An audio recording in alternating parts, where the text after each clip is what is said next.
We would like to walk you through our new career action plan to show you the steps and how to use it.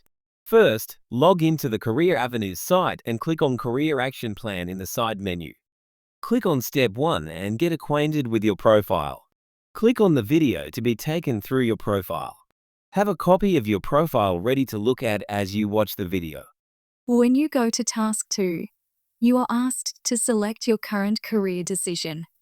Are you in Year 10 and choosing subjects for Year 11 and 12, or do you want to choose a career direction and tertiary course?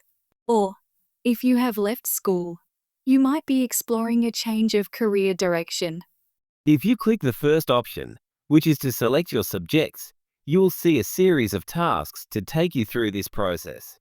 If you select the second or third option, you will see an expanded menu to help you identify and evaluate a range of career options. Once you select an option, you will see the steps to guide you through your plan. Click on the next step and follow the suggestions. In the Explore step, you will see the list of ideas given in your profile. Click on as many as you like to view a short video and description of that career. Then, click in the box next to the ideas that you are interested in.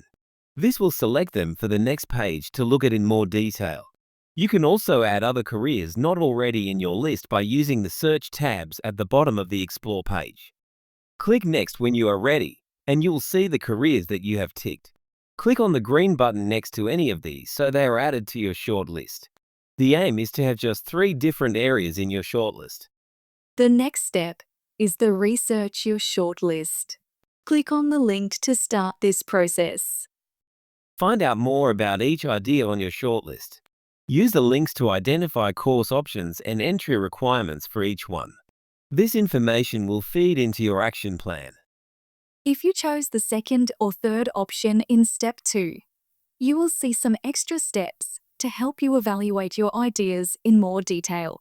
Follow the instructions carefully to identify these, and they will show up on the right-hand column.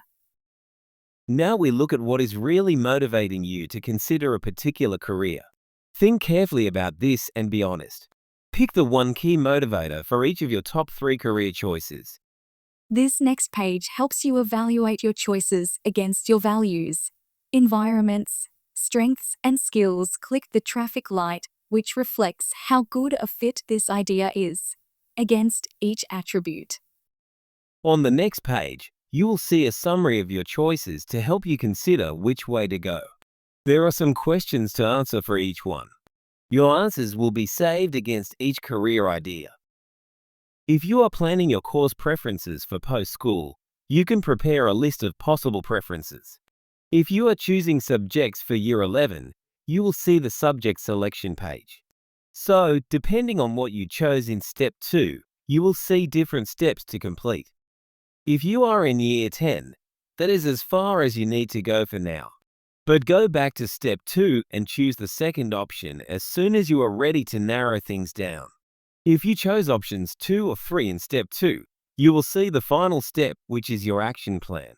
Here you can create a to-do list. This might include visiting the training institutions, finding out specific information at sea. Your career action plan will be a working document that you can use as a tool as you come to each career decision you need to make. We hope these steps will help you to make considered, well-thought-out decisions. Thanks for watching this presentation.